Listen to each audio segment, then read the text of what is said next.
बिस्मिल्लाहिर्रहमानिर्रहीम। अस्सलाम वालेकुम students, I hope all of you are fine और घर में आप खूब इंजॉय कर रहे होंगे अपना। आज हमारा सिस्टम इंटीग्रेशन एंड आर्किटेक्चर का 12th लेक्चर है। It's about the data mapping and data exchanging. इसके बारे में थोड़ा सा स्टार्ट करने से पहले मैं आपको ओवरव्यू दे दूं कि कहीं ना कहीं आपने इसका नाम सुना होगा, because you are in the six semester, so I hope कि आपने डेटाबेस भी पढ़ी होगी या पढ़ रहे होंगे। तो डेटाबेस में आपने data mapping and data exchanging के बारे में पढ़ा, तो उससे रिलेटेड ये रिलेटेड ही है ऑलमोस्ट। बस थोड़ा सा हम इसमें पढ़ेंगे कि सिस्टम इंटीग्रेशन में किस तरह हम डाटा मैप और एक्सचेंज करते हैं। अदरवाइज कॉन्सेप्ट जो है ऑलमोस्ट सेम ही है। ये जो मैंने आपके हैंड नोट जो लिए हैं, this is from the University of California, Santa Cruz से हैं। तो इसमें हम ये सारी जो स्लाइड्स हैं वो मैं आपको गो थ्रू नहीं कर पाऊँगी। कुछ जो इम्पोर्टेंट जो मुझे लग रहा है कि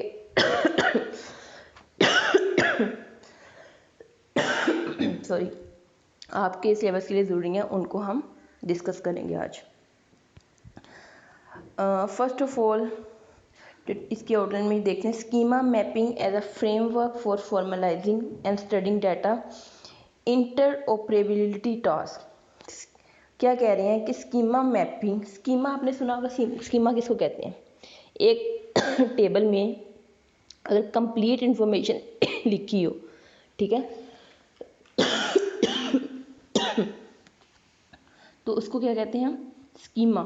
स्कीमा की अगर आपने डेटाबेस में डेफिनेशन पढ़ी भी होगी, लेकिन मैं अगर आपको इसकी वैसे समझाने के लिए, एक टेबल में सारी इन्फॉर्मेशन है, वरना स्कीमा कहते हैं कि ऑर्गेनाइजेशन ऑफ डाटा।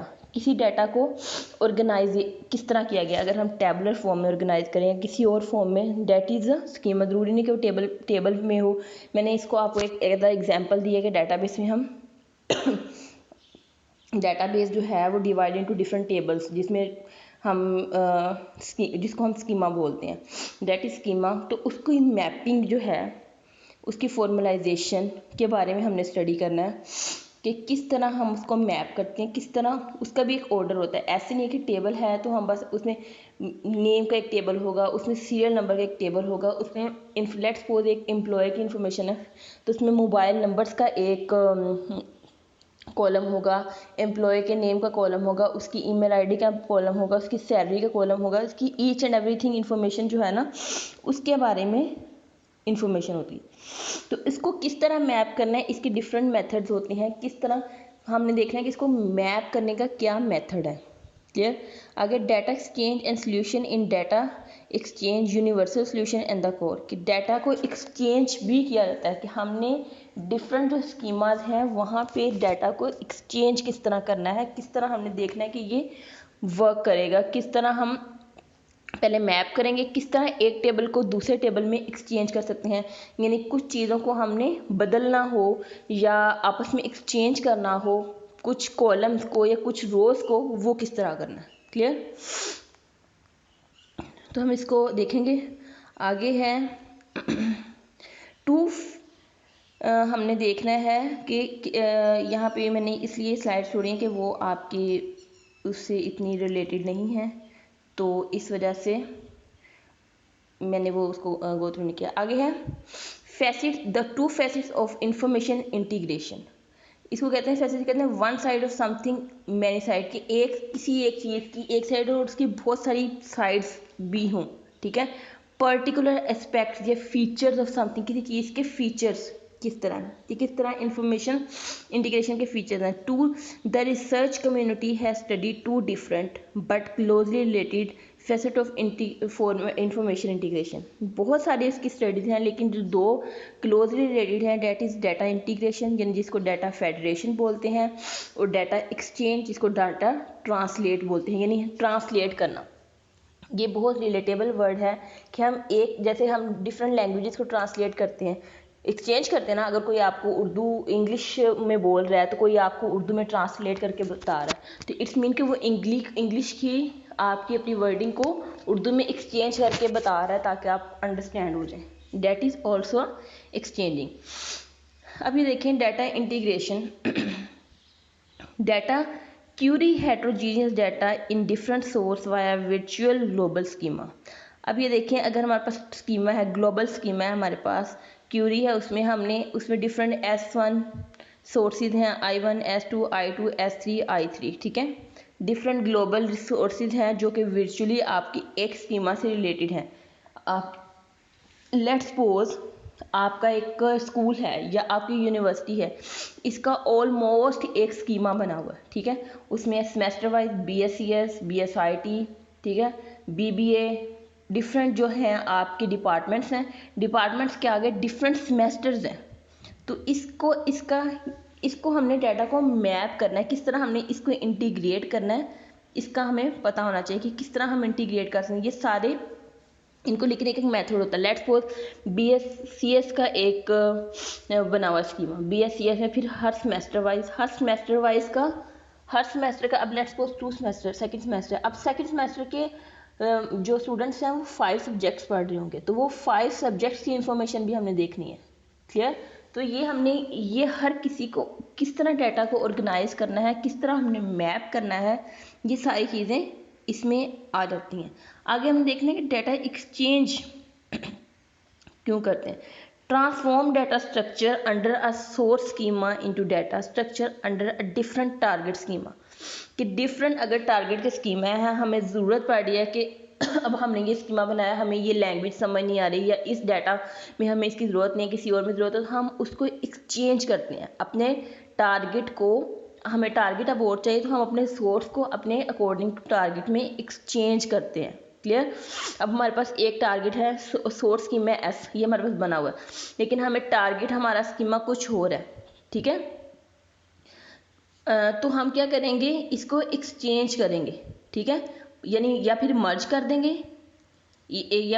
देंगे या एक्विजिशन कर देंगे। आपको याद होगा कि एक्विजिशन का वर्ड एक्विजिशन के बारे में हमने एक टॉपिक बहुत अपनी very I think second to third lecture में पढ़ा था, ठीक है।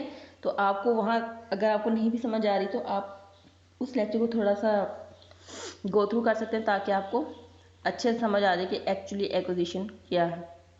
वैसे अगर मैं थोड़ा सा बताऊं तो ये है कि किसी चीज़ या आइटम की रिसीविंग या समथिंग परचेजिंग किस तरह आपने करनी होती है, किस तरह आप लर्न करके अपनी स्किल्स को डेवलप करते हैं, हैबिट एंड क्वालिटीज़, ठीक है। तो आपने अपनी अकॉर्डिंग टू जो आपका स्कीमा है या आपकी डेवलपमेंट स्किल्स हैं जो आपका स्कीमा, उसको किस तरह आप एक्सचेंज करते हैं। क्लियर? ये सारी आपने देखनी है डाटा एक्सचेंज में। स्कीमा मैपिंग किस तरह करते हैं। आगे क्वेश्चन है, Schema mapping constitute the essential building block in formalizing and studying data integration and data exchange। वो कह रहे हैं कि जो स्कीमा मैपिंग है वो एसेंशियल बिल्डिंग ब्लॉक्स हैं इन फॉर्मलाइजिंग डाटा स्टडी इंटीग्रेशन और डाटा एक्सचेंजिंग में। कि जब आप पढ़ रहे होते हैं तो सबसे जो उसके इम्पोर्टेंट ब्लॉक्स हैं वो डाटा इंटीग्रेट करना, और पहले तो इंटीग्रेट करें फिर उसको डाटा को एक्सचेंज करें। Schema mapping are high-level declarative assertions and specify the relationship between two database schemas। हमारे पास 2 डेटाबेस बनी हैं, उन दोनों के स्कीमास बने हैं और वो दोनों डिफरेंट हैं, लेकिन हमारे पास सोर्स जो है, लेट्स सपोज हमारे पास स्कीमा आई है, ए है, एक स्कीमा बी है। हमारे पास स्कीमा ए है और हमारे पास डेटाबेस उसकी ए है, फिर उसका हम यूज़ करें, लेकिन अब हमें ज़रूरत पड़ रही है स्कीमा बी की, तो हम अपने स्कीमा ए को स्कीमा बी से एक्सचेंज करेंगे टोटली। तो क्योंकि हमें अब हमारा सोर्स चेंज हो गया, हमें ज़रूरत हमारी चेंज हो गई है, हमें चाहिए कुछ और, इस वजह से हम अपनी इस ज़रूरत को नीड्स के अकॉर्डिंग अपनी बजाय इसके कि दोबारा से स्कीमा बनाएं, दोबारा से सारी डाटाबेस हम रीजनरेट करें, तो हम क्या करते हैं अपने सोर्सेज से वही डाटाबेस को एक्सचेंज कर लेते हैं। क्लियर? आगे schema mapping make it possible to separate the design of relationship between schema from its implementation. वो कह रहे हैं कि जो स्कीमा मैपिंग है ये मेक इट पॉसिबल कि आप डिज़ाइन करें और रिलेशनशिप जो स्कीमास की हैं उनको इम्प्लीमेंट किया जाए। And are easier to generate and manage automatically. इसको मैनेज करना, जनरेट करना बहुत ईजी है। Can be compiled SQL and Excel script automatically. ये दो उन्होंने टूल्स बताए हैं। जो एसक्यूएल है, माई एसक्यूएल वर्कबेंच भी है। एसक्यूएल जो है वो बहुत अच्छा टूल है और अच्छी एक चीज़ है जिसपे हम कंपाइल कर सकते हैं। ये इट्स वेरी गुड, और आपने डेटाबेस में यकीनन यूज़ भी किया होगा। ठीक है, आगे schema mapping. Schema mapping M is equal to, आप देखें MST sorry ST major, S is the source, T is the target. Source हम जो हमारे पास अभी स्कीमा है, और T जो है जो हमारे पास अब टारगेट है, जो हम अपने सोर्स को टारगेट में अपने सोर्स को टारगेट में कन्वर्ट करना चाह रहे हैं और अपने टारगेट को सोर्स में कन्वर्ट करना चाह रहे हैं। And that is a sign of mapping, कि किस तरह हम इस मेशन का जो आप जिसको मेशन पढ़ते हैं यहाँ पे, this one is a mapping sign, कि किस तरह आपने अपने डाटा को मैप करना है या स्कीमा में वो करना है। High level declarative and that specify the relationship between S and T। वो कह रहे हैं कि सोर्स और टारगेट के दरमियान डिफरेंट रिलेशनशिप होते हैं जो कि डिक्लेरेटिव एजेशन होती हैं। ठीक है, उन्हीं रिलेशनशिप्स को, अब ये नहीं है कि एक स्कीमा किसी और टाइप का बना हो और एक स्कीमा किसी और टाइप का, आप उसको एक्सचेंज कर, आपकी मैपिंग सेम होगी तो आप एक्सचेंज कर सकते हैं। तो ये देखें कि आप अपने रिलेटिवली मैपिंग के अकॉर्डिंग ही चेंज करें। अगर आपका स्कीमा किसी और चीज़ से एक्सचेंज अगर आपने करवाना है, तो अगर वो उस टाइप का मैप नहीं हुआ तो पहले तो आपको वो उस मैप करना पड़ेगा। लेकिन अगर उस तरह का मैप, क्योंकि वो एक्सचेंज नहीं होगा जब तक आप उसको मैप नहीं करते। जब आप उसको मैप करेंगे उसके अकॉर्डिंग, तो फिर दूसरे स्कीमा से वो एक्सचेंज होगा। अब यहाँ पे क्वेश्चन है, what is a good schema mapping specification language. That it's for your question. आपने इसका आंसर ढूंढना है, देखना है कि कौन सी जो है स्कीमा स्पेसिफिकेशन लैंग्वेज है। आगे है स्कीमा मैपिंग स्पेसिफिकेशन लैंग्वेजेस, इसके बारे में देखते हैं। थोड़ा सा पहले जो क्वेश्चन है उसके बारे में आपने सोचना है कि क्या मुझे इसका क्या आंसर है, फिर आगे लेक्चर क्लियर।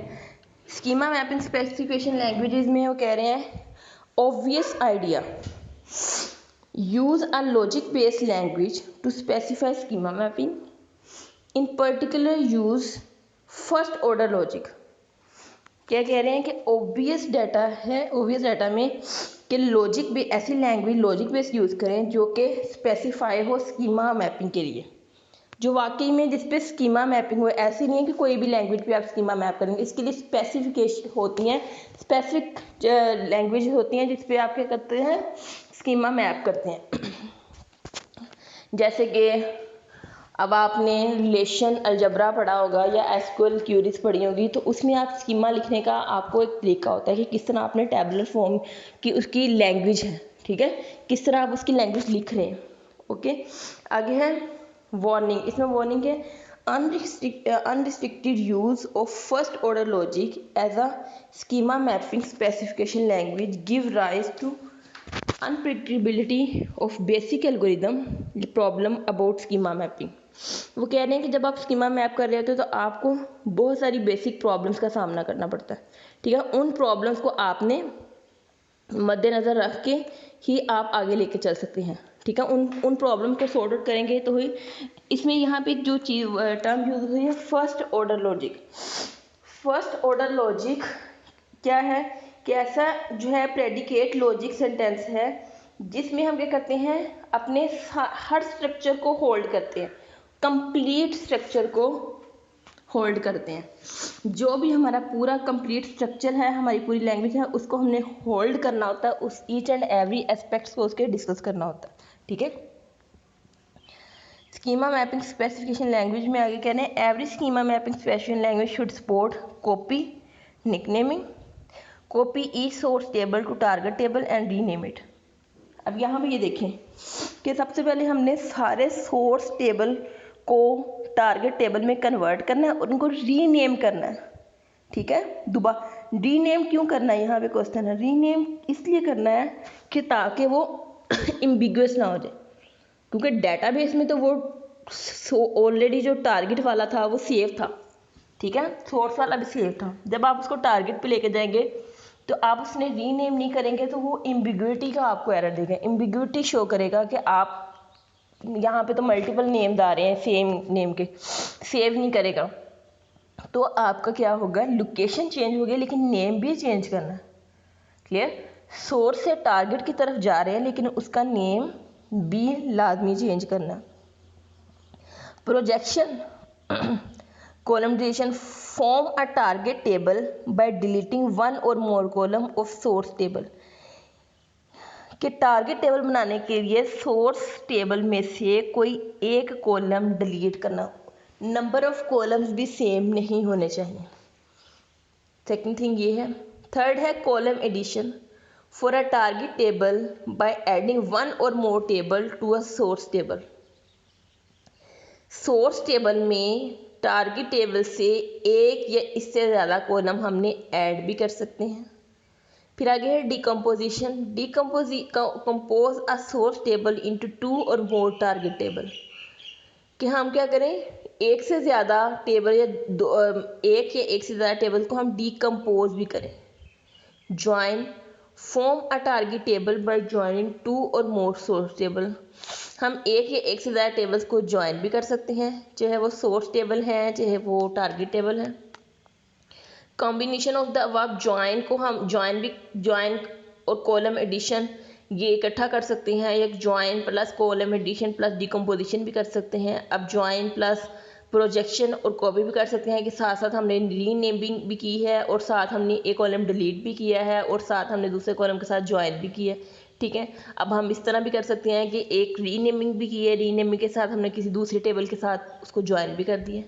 तो ये आपकी लॉजिक पर डिपेंड करता है कि एक्चुअली में आपका टारगेट स्कीमा जो आपको स्कीमा चाहिए, इसको रीअरेंज करके सारा कुछ करके आपका जो रिक्वायर्ड या डिज़ायर्ड स्कीमा है वो आपको मिल गया। तो ये आपकी लॉजिक पे डिपेंड करता है, ठीक है, कि जो आप लॉजिक यूज़ कर रहे हैं। लेट्स सपोज आपने एक कंपनी का स्कीमा बनाना है, तो अब आपको पता होना चाहिए कि आपको इसमें फ़ोन नंबर्स चाहिए, इसमें ICNIC चाहिए उनका, इनमें उनकी सैलरी चाहिए। तो आपको पता होना चाहिए कौन सा कॉलम इसमें एक्स्ट्रा है वो डिलीट करना है, या कौन सा कॉलम हमें मज़ीद इसमें सेव करना है, मज़ीद इसमें ऐड करना है, या किसी और टेबल के साथ अगर हम ये ज्वाइन करेंगे तो हमारा स्कीमा कंप्लीट हो जाएगा। ये यहाँ पे नाम जो है ये स्टूडेंट्स नेम के हैं लेकिन हमें अब एम्प्लॉय यहाँ पर चाहिए, ठीक है। तो आपने उसके अकॉर्डिंग जो है चेंज करना है, उसके अकॉर्डिंग आपने अपने स्कीमे को अपनी लॉजिक के अकॉर्डिंग अपने स्कीमे को बनाना है। क्लियर। नेक्स्ट है स्कीमा मैपिंग स्पेसिफिकेशन लैंग्वेज में कॉपी। अब ये देखिए कॉपी किस तरह कहते हैं, ये लैंग्वेजेज हैं, ये डिफरेंट लैंग्वेजेस को लिखने के तरीके हैं, ये आप इसको एक नज़र देख लीजिएगा। कॉपी क्या है, प्रोजेक्शन क्या है, कॉलम एडिशन क्या है, डिकम्पोजिशन क्या है, ज्वाइन, कॉम्बिनेशन ऑफ बोथ, किस तरह हम इनको ज्वाइन कर सकते हैं, ये सारे लिखने का तरीका। अगर स्कीमा मैपिंग स्पेसिफिकेशन लैंग्वेज में क्वेश्चन है what do all this task copy, projection, column, augmentation, decomposition, join have in common, सब में कॉमन क्या है, they can be specified using tuple generating dependencies. Tuple किसको कहते हैं, अब एक टेबल में किसी एक एम्प्लॉय की या एक स्टूडेंट की कंप्लीट इन्फॉर्मेशन जो है वो एक पूरी अगर हम रो उठाएं दैट इज अ टप्पल, ठीक है। और टप्पल में कौन किस पे डिपेंड है, अगर एम्प्लॉय है तो ऑब्वियसली उसका नाम, फर्स्ट नेम या उसका फ़ोन नंबर भी होगा, ठीक है। अगर एम्प्लॉय नहीं है तो फ़ोन नंबर खाली होगा तो कोई फ़ायदा नहीं है। डिपेंडेंसी ये कि फ़ोन नंबर तभी होगा जब एम्प्लॉय का नाम होगा। अब ऐसी फ़ोन नंबर लिख देंगे किसी का, हमें क्या पता चाहिए कि फ़ोन नंबर किसका है, एम्प्लॉय का नेम होगा तो फ़ोन नंबर होगा ना, that is dependency. In fact, they can be specified using a special class of tuple generating dependency known as source to target tuple generating dependency. ये जो टप्पल source से हम टारगेट में जब कन्वर्ट कर रहे होते हैं या एक्सचेंज कर रहे होते हैं तो ये वहाँ पर भी डिपेंडेंसीज जनरेट होती हैं या हो सकती हैं, क्या पता वहाँ पे जब आप इन सारे स्पेसिफिकेशन लैंग्वेज को यूज़ करें तो आपको डिपेंडेंसीज का सामना करना पड़े। और यकीनन ऐसा होता है डेटाबेस में कि आपको डिपेंडेंसीज का सामना करना पड़ता है। क्लियर? आगे टपल जनरेट डिपेंडेंसीज हैं a formal system for Euclid elements. ये डिफरेंट साइंटिस्ट का है कि उन्होंने क्लेम किया कि all theorems in Euclid elements can be express by tuple generating, कि उसके जितने भी थ्योरम थे वो सारे टपल जनरेटिंग डिपेंडेंसीज पे थे। अगर आपको मज़ीद इन्फॉर्मेशन इसके बारे में पढ़नी है या अपने नॉलेज के लिए, तो आप इसकी थ्योरम भी पढ़ सकते हैं by yourself. Schema mapping specification language में ये उन्होंने डिफरेंट एग्जांपल्स दिए हैं। स्टूडेंट हैं उनको कैसे इनरोल, उसका ग्रेड क्या है, रिलेशनशिप किस तरह उन्होंने एंड और, या ये एक एग्जांपल है आपके सामने, ठीक है, इसको आप देख लीजिएगा। और उसके बाद है सिमेंटिक ऑफ स्कीमा मैपिंग। अब सिमेंटिक ऑफ स्कीमा मैपिंग में क्या है कि M is equal to ST schema mapping with summation a set of ST targets from the semantic point of view M can be identified with int, कि अगर semantic के लिहाज से देखें, सिमेंटिक देखने हैं कि किस तरह के उसको M लिखेंगे, I is a source instance, J is a target instance। This is a just written up for in the language कि हम किस तरह अपनी लैंग्वेज में इनको लिख सकते हैं। A solution for a source instance I is a target instance, J such that Ij is a member of inst M, that is Ij not a member of summation। आगे जो इसमें इम्पोर्टेंट डिस्कस करने वाले वही है data exchange and universal solution. Identified and studied the concept of universal solution is data exchange, कि concept को identify करना यूनिवर्सल सोल्यूशन है डेटा एक्सचेंज में। A universal solution is a most general solution. सबसे जो इम्पोर्टेंट जनरल सोल्यूशन है वो कौन सा है? Universal solution. Universal solution represent the entire space of solution. A canonical universal solution can be generate efficiently using chase procedure. वो कह रहे हैं कि जो कैनोनिकल यूनिवर्सल सॉल्यूशन है उसको जनरेट करते हैं हम किस तरह? एफिशिएंटली चेस प्रोसीजर से। अब चेस प्रोसीजर क्या है? चेस प्रोसीजर एक्चुअली आपने जिसको हम रिपीटेटिव एप्लीकेशन जिसको कहते हैं, हर ईच स्टेप को हम बार बार रिपीट करें, ठीक है, टारगेट से सोर्स, TGD से EGD, EGD से TGD, बार बार अप्लाई करें उसको, ठीक है, that is the chase algorithm. इसको चेस एल्गोरिथम भी कहते हैं, ठीक है। इसको आपने डीपली पढ़ना हो तो आप गूगल कर सकते हैं। Universal solution in data exchange में two type of values in instance, एक है कांस्टेंट और एक वेरिएबल।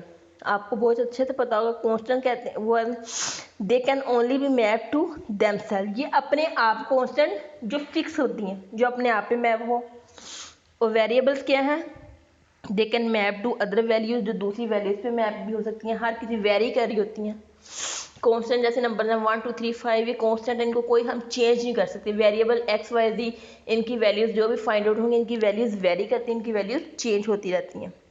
तो कांस्टेंट में जो है वो हमेशा अपने आप पे ही मैप देमसेल्फ, अपने आप पे ही अपने में ही मैप होते हैं। बट वेरिएबल्स में क्या होता है? ये दूसरों की वैल्यूज पे भी मैप हो जाते हैं। डेफिनेशन क्या है यूनिवर्सल सोल्यूशन डाटा एक्सचेंज की?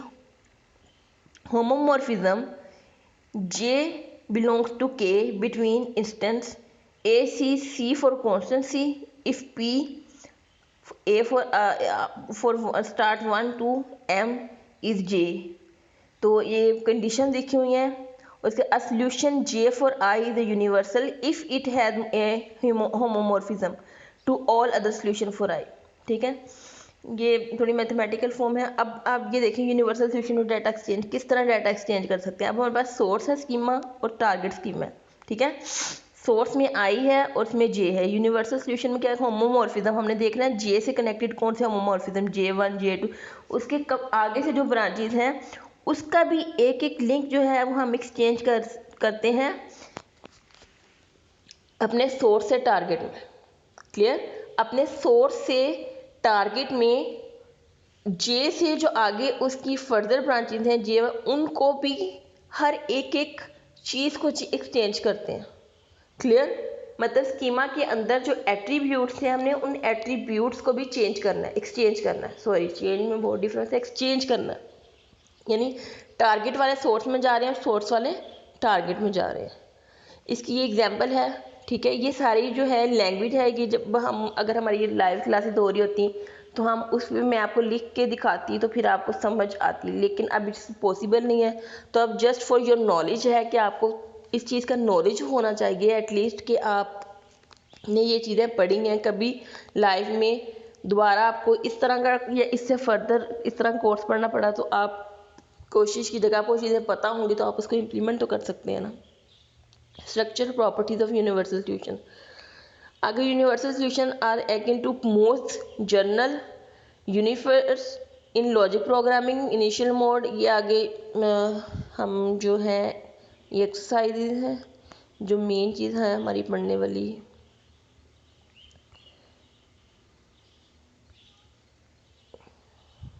Date is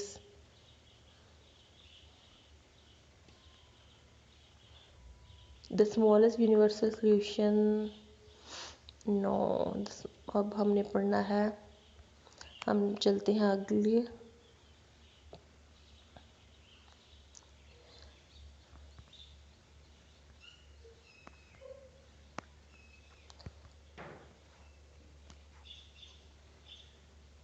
computing the certainty, कौन सी स्लाइड है?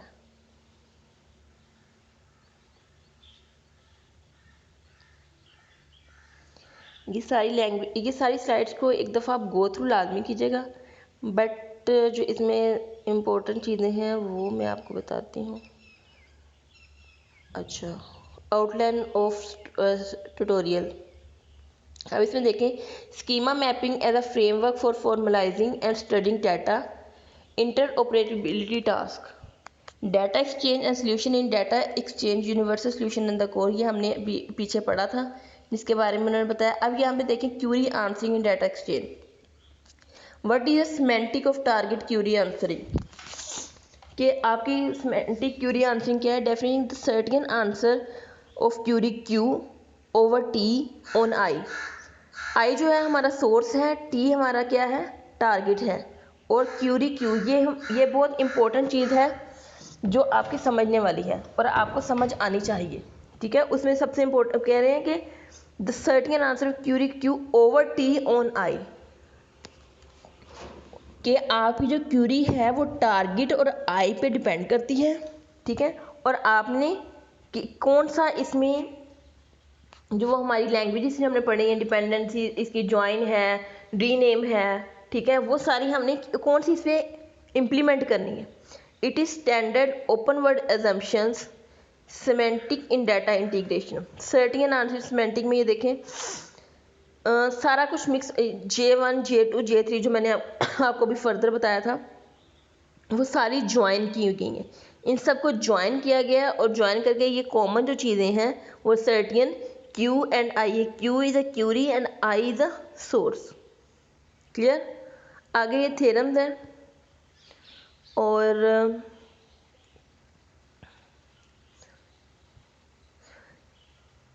Yes, schema mapping can be quite complex. स्कीमा को मैप करना थोड़ा कॉम्प्लेक्स होता है स्टार्टिंग में। जब आपने एक दफ़ा मैप कर लिया तो फिर आपके लिए इजी हो जाता है, फिर आपको उसको एक्सचेंज भी कर सकते हैं, ठीक है। Method and tools are needed to automate on semi automate schema mapping management. Different methods होते हैं जो कि कुछ ऑटोमेटेड होते हैं, कुछ सेमी ऑटोमेटेड होते हैं, जिसमें हम मैप एक्सचेंज भी कर सकते हैं, ठीक है। Meta data management framework. Meta data के बारे में आपने सुना होगा। मेटा डाटा क्या होता है? मेटा डाटा जो होता है it's a very important term, कि मेटा डाटा आर ऑथर, कोई डाटा, कोई क्रिएटेड डाटा जो हम किसी डाटा को मॉडिफाई करना, ठीक है, उसकी फाइल का साइज जो है, फॉर एग्जांपल ये बेसिक मेटा डाटा जो है वो किसी अनस्ट्रक्चर्ड डाटा जैसे इमेज हो गया, वीडियो हो गई, वेब पेजेस हो गए, स्प्रेडशीट्स होगी, ठीक है, इनके लिए भी यूज़ होता है। ज़रूरी नहीं है कि वो ऑर्गेनाइज डाटा के लिए भी यूज़ हो, ठीक है। ऑर्गेनाइज डाटा, जैसे डेटाबेस में हमारी ऑर्गेनाइज स्कीमा जो है हमारा ऑर्गेनाइज डाटा, मेटा डाटा जो है वो अनऑर्गेनाइज या अनस्ट्रक्चर्ड डाटा पे भी इम्प्लीमेंट होता है, ठीक है। इसकी बेसिक जो है, और इसके अलावा जो है web pages offer include Meta data in form of Meta tags. Different Meta tags होते हैं, आपको पता होगा, जैसे अब हम वीडियो शेयर करें हम छोटे छोटे टैग्स लगाते हैं, ठीक है। डेट इज़ ऑल्सो, टैग्स का मतलब है कि आपने कोई काम किया है तो आपने इसके छोटे छोटे साथ टैग लगा दिए, ठीक है। तो इसमें मेटा डाटा की भी डिफरेंट आगे टाइप्स हैं, जैसे डिस्क्रिप्टिव में उसमें हमने देखना होता है कि कौन सी स्ट्रक्चर है, एडमिनिस्ट्रेटिव है, डिस्क्रिप्टिव मेटा डाटा होता है, स्ट्रक्चरल मेटा डाटा होता है, और डिस्क्रिप्टिव में जो थ्योरेटिकल होता है वो देखना होता है, स्ट्रक्चर किस तरह स्ट्रक्चर किया गया, एडमिनिस्ट्रेटिव भी होता है। तो ये उसकी टाइप्स पे डिपेंड करता है कि किस तरह की मेटा डाटा है और किस तरह हम इसको यूज़ कर रहे हैं, ठीक है। आगे जो है हम लास्ट पे यस रिलेटेड प्रेजेंटेशन टू, इसमें data interoperability remains a major challenge. Information integration is a beast. Schema mapping specified by TGDs offer a formalism that cover only some aspects of data interoperability. However, theory and practice can inform each other. वो कह रहे हैं कि it's a tough thing, but जो है अभी भी एक मेजर प्रॉब्लम है, हम कंप्लीट अपना डाटा जो है जो उसकी इंटरप्रेटेबिलिटी नहीं कर सकते, यानी उसकी स्कीमा को मैप या एक्सचेंज नहीं कर सकते, इस पे अभी भी वर्क हो रहा है। तो इसकी वो कह रहे हैं कि हमें अभी भी इसकी ज़रूरत है, इसमें वर्किंग की ज़रूरत है, ठीक है। तो अब इनकी आप स्लाइड्स अगर आप चाहते हैं कि पूरी गो थ्रू करना, वो आपकी मर्ज़ी है, लेकिन जो इम्पोर्टेंट जो चीज़ें थी, एक्चुअली जो कॉन्सेप्ट था डाटा मैपिंग एंड एक्सचेंजिंग का, वो मैं आपको देना चाह रही थी। उसके बारे में आप थोड़ा सा खुद से गूगल भी कर सकते हैं और देख सकते हैं कि किस तरह का काम किस तरह मैप होता है, और वैसे ये सारी चीज़ें आपने डेटाबेस में भी पढ़ी होंगी, ठीक है जी। ओके जी, अल्लाह हाफिज़।